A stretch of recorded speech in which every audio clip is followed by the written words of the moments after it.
Pero no es una pregunta de cómo armonizar las penas. La idea sería crear una ley federal de armonización de penas que no fuera contraria al Código Penal, pero que regulara los tipos penales, bueno, las penas fundamentalmente. No sé, un comentario. Sí, no, adelante, más breve para hacerlo más Martín. Perdón, ¿sería ley federal o ley general? La que armonizara. Yo creo que una ley federal, ¿no? Para que pudiera ser aplicarse en toda la República. Si fuera federal, al final sería general. Es una cuestión de examinar, pero pienso que era ley general para poder obligar a todos los jóvenes del gobierno, ¿no? Claro. Por eso la pregunta, ¿cuál sería el criterio para determinar las penas de cada tipo penal? Bueno, yo creo que aquí debe volvernos a lo mismo una política criminal y sentarse en nuestros legisladores y establecer con base en qué fundamento tienen sociológico, jurídico, ético, para poder establecer un mínimo y un máximo y que no sea aventado, que es lo que ha pasado siempre, sino que esté debidamente razonado el por qué hacer. Aquí hay otra pregunta que me dicen, si una pena de 500 años es una burla, la pena de muerte es doble moral al no querer aplicarla. No. Bueno, yo nunca estoy de acuerdo con la pena de muerte, creo que es una venganza del Estado y el problema, más que nada, mi miedo les voy a decir cuál es de la pena de muerte. Si tuviéramos un poder judicial creíble, pero es tan fácil que se equivoquen, porque todavía hay una pena perpetua, a los 10 años pueden sacarlo por un incidente, pero en una pena de muerte ya no lo pueden revivir, y a los 10 años pues ya, pobrecito, ahora nos equivocamos. Entonces ese es el problema que tenemos de un mal sistema judicial. Y luego nos dice, el debido proceso en caso de Florence Cassens se ha ejecutado y por qué a los otros participantes no. Bueno, ustedes saben que esto es eminentemente político. Ahora, no, quiero por favor, al fin no me está oyendo nadie. Bueno, la exministra afortunadamente recoge de la basura una resolución que ya se había desechado, porque no le había quedado otro remedio, y la saca y obtiene la votación para salir. Entonces, realmente para mí es un acto vergonzoso de la Corte, el caso de Florence Cassens. Es algo que nos llena de vergüenza, porque en última instancia quedó en una posición de un limbo, donde no sabemos si es inocente o culpable. Bueno, nosotros sabemos que es culpable, pero ella al mundo se está manejando como una persona inocente, y además con una desvergüenza de venir a demandar al Estado por haberlo tenido presa, ¿verdad? Es el colmo. Entonces creo que ahí, más que violaciones. ¿Qué pasó? Sí, perfecto. Bueno, con esta camaradería, amabilidad y respeto, maestro, pero yo creo que jóvenes que están estudiando Derecho, y justamente lo que yo traté de exponer en el sentido de la importancia del debido proceso como una herramienta fundamental de la vida en sociedad, y creo que esto es aplicable al caso de Florence Cassens. Creo que no podemos decir, si a veces usted mismo en sus palabras dice, bueno, no podemos confiar siempre de la justicia, bueno, pero mucho menos a veces del Ministerio Público o de la policía, y sin embargo, ¿por qué podemos considerar que Florence Cassens es responsable? ¿Dónde está su presunción de inocencia? Es decir, ¿cómo se construyó ese caso? A mí lo que me preocupa y me avergüenza es que estén presos los hermanos Vallarta. Ya se liberó, de los 6 hermanos Vallarta ya se liberó a 2, y que esa banda nunca existió, y que todo fue un artificio policial, y que estamos creyendo en esto porque nos lo indujo un montaje, y que el montaje no fue una reproducción, sino que fue un montaje total. Entonces yo creo que aquí, esto me parece muy, muy serio. Tenemos que tomarnos los derechos en toda su extensión y hacer valer la presunción de inocencia, porque si no, entonces esos poquitos que caen ese 49.49% pues es duros contra ellos y quitémosles además el debido proceso y quitémosles la presunción de inocencia para que nos quedemos con algo que ofrecerle a la sociedad, porque si no, además de que cometimos muchos delitos en camino, hasta el 49.49% nos tumban, ¿verdad? Ese es lo que es explicable, eso es lo que le pasa al Estado, pero digo, francamente no puedo dejar de hacer esta interpelación. Sí, aquí si me permiten, yo considero que la Corte en un momento dado lo que pudo haber hecho es una reposición de procedimiento de todas las violaciones, y en su caso, ¿por qué a ella y a los demás no, como viene la pregunta? El novio también estaba con ella, y ese teatro que se armó estaban juntos, entonces ¿por qué unos sí, por qué otros no? Y muchas coincidencias, ¿no? Que dejan de ser coincidencias. Coincidencia de a las 3 ya tenía su boleto de avión, a las 4 ya la estaban esperando, ya la estaban recibiendo en España. Bueno, son demasiadas coincidencias. Ya estaba muy hablado eso. Sobre el tema en particular, le hice la pregunta porque recientemente el catedrático de la UNAM también, Manuel Alejandro, presentó el libro sobre el debido proceso, precisamente sobre el caso Florence Cassés. Se hizo en el Senado y uno de los magistrados que acudió, que estaba como ponente, defendía el caso y decía que no se podía reponer el proceso, y dio su explicación, pero también dijo que era como un precedente para que no quisieran hacer exactamente lo mismo otras personas, ¿no?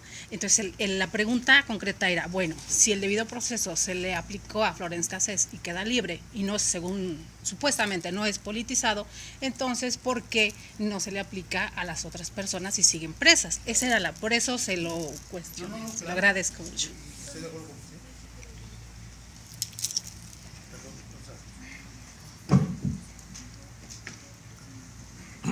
Hay muchas aberraciones en todo esto que se da una pena. Pero por eso en un lugar como este es bueno tener la opinión de ellos, porque claro. Te digo que la semana pasada apenas estuvimos en el Senado y uno de los magistrados se ponía del otro lado y su argumentación fue esa, que era para que como precedente, bueno, para que no se volviera a hacer. Hay una pregunta si las penalidades altas no funcionan para reducir la delincuencia.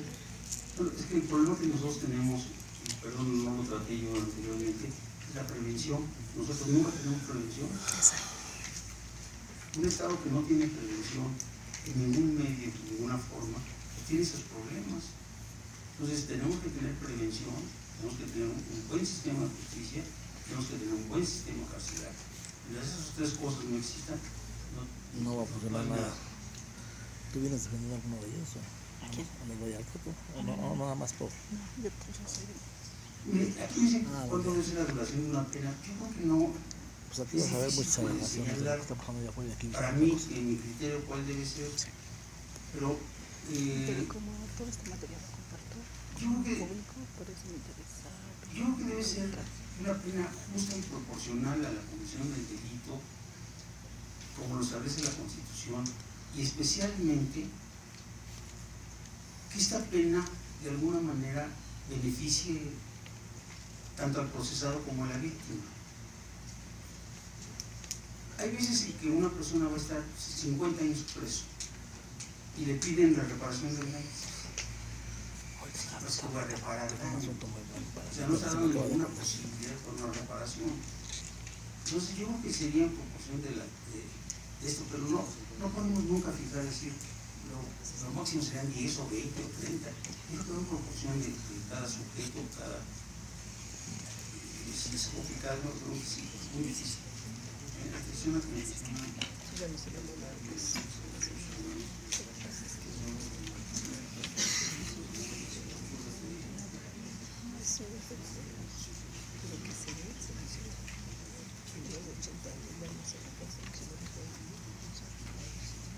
a ver, no tienes apunta, perdón. Sí, en atención a lo que menciona, alegar violaciones a los derechos humanos a los procesados, en particular en caso que mencionó de las 8 horas para presentarle a una persona al Ministerio Público Para usted una persona procesada no puede ser víctima del sistema criminal. No, No sé de quién sea. yo nunca hablé de eso. Allá, allá. ¿Quién hizo esa pregunta? Bueno, doctor Barragán, es que mencionaba que, bueno, dio un ejemplo, ¿no? Una persona que es detenida y después de 8 horas es presentada ante el Ministerio Público, ¿no? Entonces usted había hecho referencia que luego están alegando violaciones a los derechos humanos. Mi pregunta es enfocada en que si usted considera que las personas procesadas pueden ser víctimas del sistema penal. Sí, pues hay todos los días. Exacto. Sí, sí. Lo acabo de explicar con Sí, o sea, la víctima no necesariamente es el sujeto pasivo, ¿eh? Exacto. En un momento dado, usted sabe, ahorita yo soy un victimario de ustedes.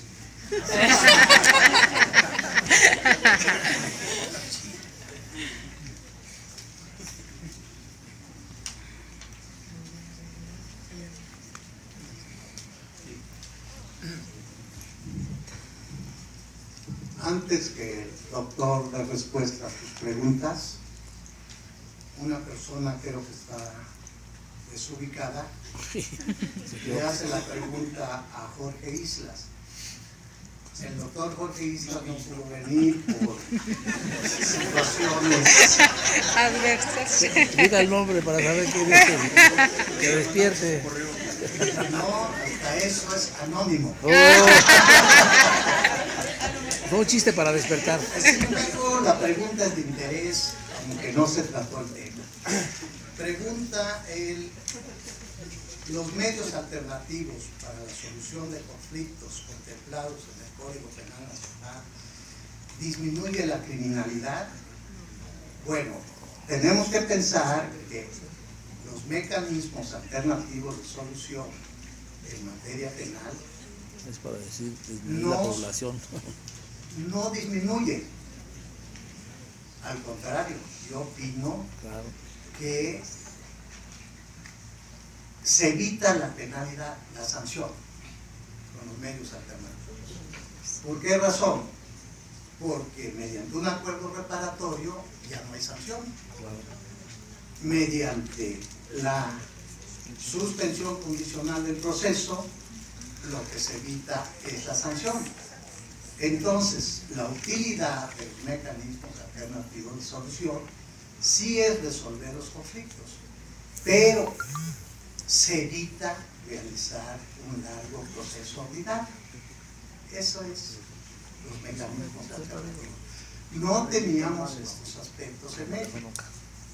Se dice, se establece, como decía el maestro, aplicando la política criminal, que es para descongestionar los centros de reclusión, para descongestionar la procuración y administración de justicia.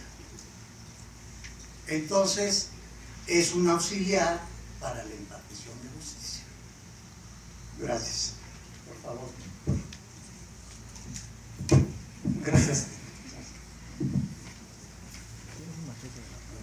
Bueno, antes que nada, yo quiero aprovechar la oportunidad para invitarlos a todos los que quieran participar. Tenemos en el INTAM unos círculos penales los sábados, segundo y cuarto de cada mes, a las 4 de la tarde, donde discutimos temas, asisten defensores, familiares de personas privadas de la libertad, jueces, en fin, es un espacio de intercambio penal y la invitación es abierta. Los sábados, segundo y cuarto, el próximo es el sábado 23, pero tiene lugar en la Comisión de Derechos Humanos del Distrito Federal. En el Metro Viveros, Derechos Humanos, a las 4 de la tarde.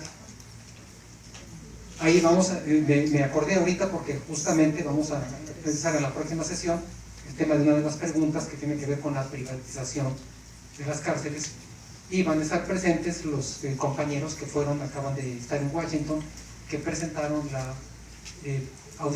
solicitaron la audiencia que se llevó a cabo el jueves pasado sobre privatización en la Comisión Interamericana de Derechos Humanos. Entonces, va a ser como una reproducción de esto con los actores que estuvieron allá en Washington. ¿A qué hora? A las 4 de la tarde.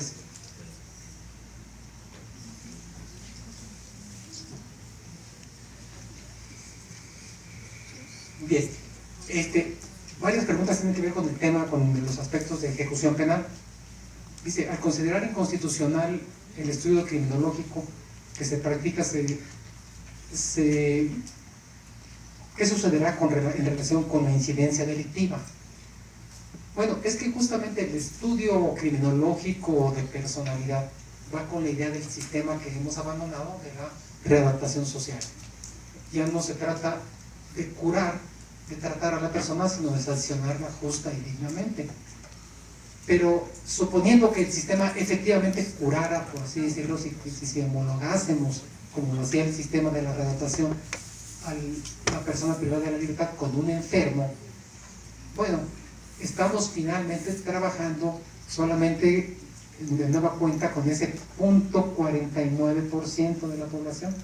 Es que, ¿qué sucedería, suponiendo sin conceder, como decimos los abogados, ¿verdad?, que se pudiera tratar a las personas? ¿Qué sucedería con la criminalidad si ahora no los tratamos y si nos preocupa que no los tratemos? Pues no sucede nada, porque ese porcentaje de las personas que van a prisión es tan ínfimo comparado con el resto de la sociedad que no es relevante. Pero más allá de eso, porque podríamos decir, bueno, hay que hacer lo que se pueda, aunque sean unos poquitos, más allá de eso, pues el medio no es un medio legítimo. La Suprema Corte ha publicado en el Manual contra la Tortura y Tratos o Penas Crueles, Inhumanos o Degradantes que los estudios de personalidad constituyen una forma de maltrato hacia el individuo. Y este es uno de los temas precisamente de avance de los derechos humanos. Lo que antes se veía como un instrumento de intervención necesario, ahora se ve como una intromisión indebida en el sujeto que pues mantiene un área de su vida privada bajo su control y no tiene por qué ser escrutinado o estudiado por la autoridad auxiliar ejecutora de la pena. Bueno, sobre la pregunta sobre privatización, si esto es parte de la reforma, no, yo creo que la privatización es una enorme amenaza al debido proceso y lo estamos viendo ahorita muy claramente en uno de los centros privatizados, que está el Ceferezo número 16 en Coatlán del Río, Morelos, donde les ha dado por concentrar, han decidido concentrar en ese solo penal a todas las mujeres presas federales y algunas estatales de la República Mexicana. Pues ven lo que eso significa. Para cumplir con el contrato de ese centro, es un contrato privado, es un centro operado por la iniciativa privada, para construir con eso, operando sus servicios, su construcción y sus servicios son de la entidad privada, la seguridad es del Estado. Se tiene que concentrar a las mujeres de toda la República, dejando de lado a sus hijos y a los niños, a su familia, en sus lugares de origen.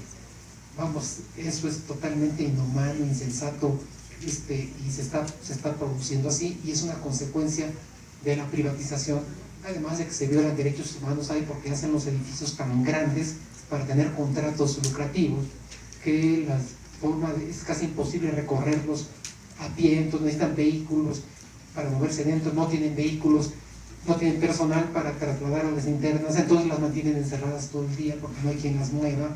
Entonces están construyendo, como se lo dije al auditor superior de la Federación, al contador Portal, señor contador, señor auditor, hay formas más baratas de violar los derechos humanos.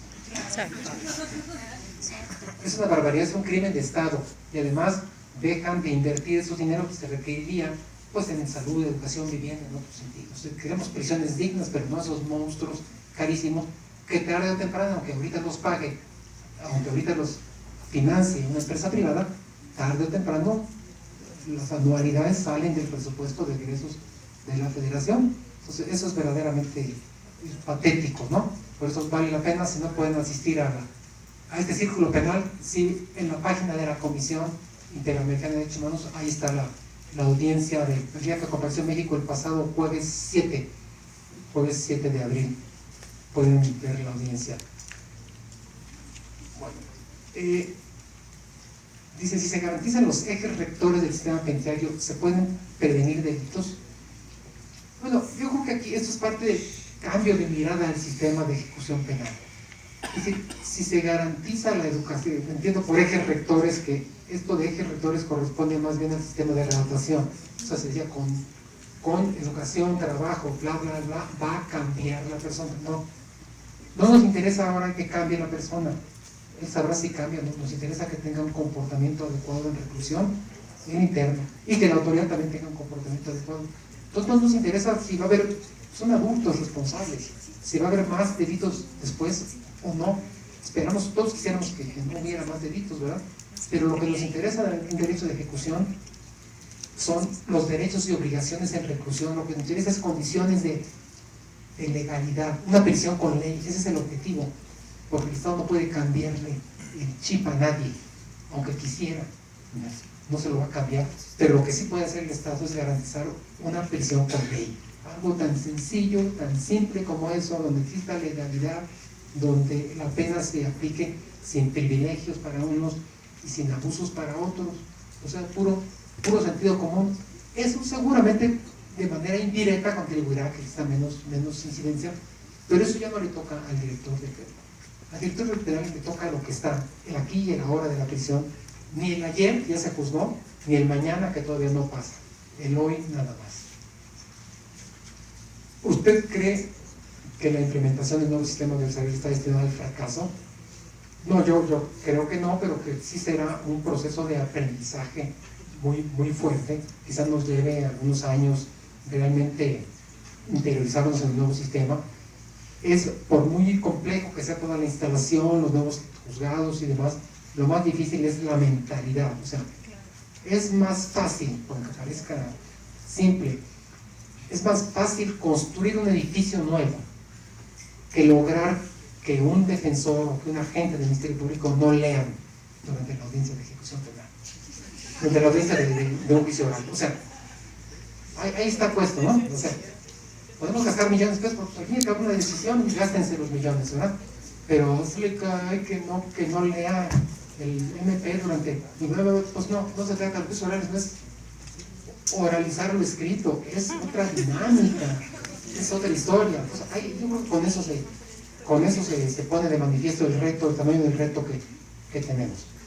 Dice, si actualmente se encuentra preso solo el 0.49% de todos los responsables, no es que se encuentre preso, es que se judicialice ese porcentaje de casos. A lo mejor está libre todos los responsables de la comisión de delito que se pretende.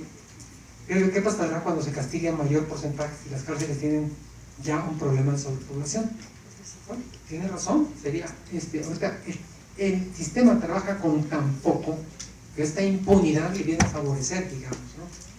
Si tendríamos que pensar en otras soluciones, más penas alternativas, mayor prevención del delito, en fin, todas las cuestiones que están colaterales. Pero lo que vale la pena es, cuando veamos cada problema, verlo por separado, aunque sabemos que tienen relación, pero si estudiamos el problema de la prisión, ver qué se puede hacer para que la prisión esté adecuadamente. Porque si cuando estamos estudiando la prisión, como suele suceder a veces en programas de televisión, se estudia y se ve la prisión y se empiezan a comentar temas de prevención del delito, o más atrás de si no hay valores en la familia, pues terminamos viendo todo y nada. Hay que ver la prisión, a ver cuál debe ser el régimen jurídico de la ejecución penal, derechos, obligaciones, cuáles son las funciones del juez de ejecución, cómo le vamos a hacer para tener una prisión con ley. Ese es el tema. Y si nos llegan más, bueno, que cada quien haga su parte. Pero a mí me toca nada más la prisión. En un momento dado, en otra sesión, pues analizamos el tema de la prevención. Y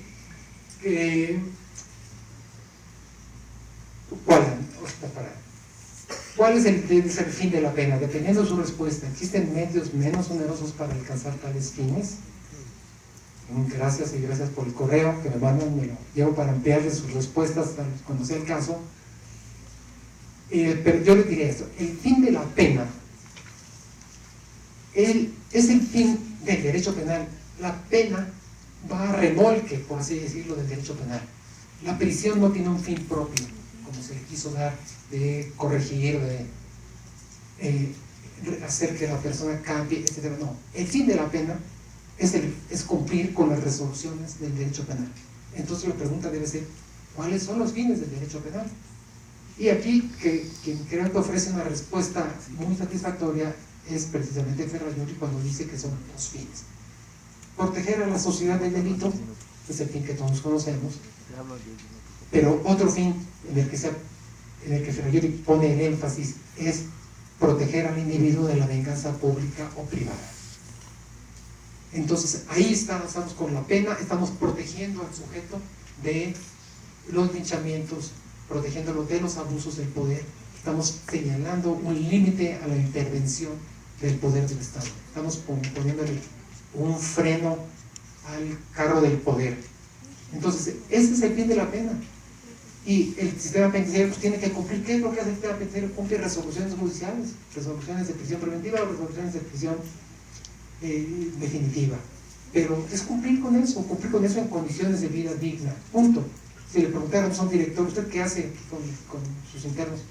Pues yo lo único que hago es cumplir la ley. ¿Y qué consiste cumplir la ley? Pues garantizar el régimen jurídico de los derechos y obligaciones que tienen ellos y cumplir con las obligaciones que tengan de mi parte, punto. No voy a hacer nada, no soy un terapeuta, no soy un corrector, redactor, redactador, nada, soy simplemente un ejecutor en términos de legalidad de las resoluciones judiciales. En esto consiste lo que se ha venido a llamar la secularización del derecho de ejecución penal, ¿sí? Desvincularlo de su finalidad transformadora del cambio pensado en el más allá, o en esa idea que se decía de regresar a la sociedad como si la prisión no fuera parte de la sociedad. En fin, es todo un esfuerzo que ojalá que recoja la Ley Nacional de Ejecución Penal.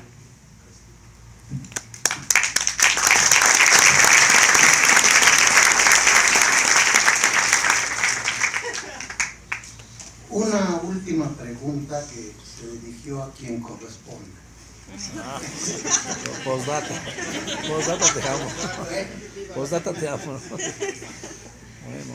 Mira, Gabriel, la pregunta que realizas, ni las televisoras ni los medios de comunicación de cualquier índole deben de calificar a un sujeto cuando se le aprende o se le esté juzgando como culpable. Como acusado durante el proceso sí adquiere esa calidad cuando el Ministerio Público formula la acusación, pero no culpable, mientras que no hay una sentencia condenatoria. Entonces, no lo dice nuestra ley así muy exacta, nada más habla de la presunción de inocencia, pero los instrumentos internacionales sí recomiendan respetar la dignidad humana, y eso es tratarlo como inocente durante todo el proceso, no eximirlo de la carga de la prueba, como mal interpretado. La carga de la prueba la tiene, porque hay una imputación en su contra, y no hay mejor defensa que el contraataque con las pruebas. Gracias.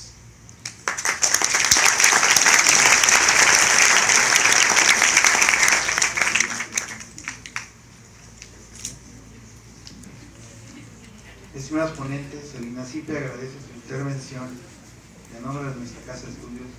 Les hacemos entrega de un reconocimiento y un paquete de nuestras publicaciones. Adiós.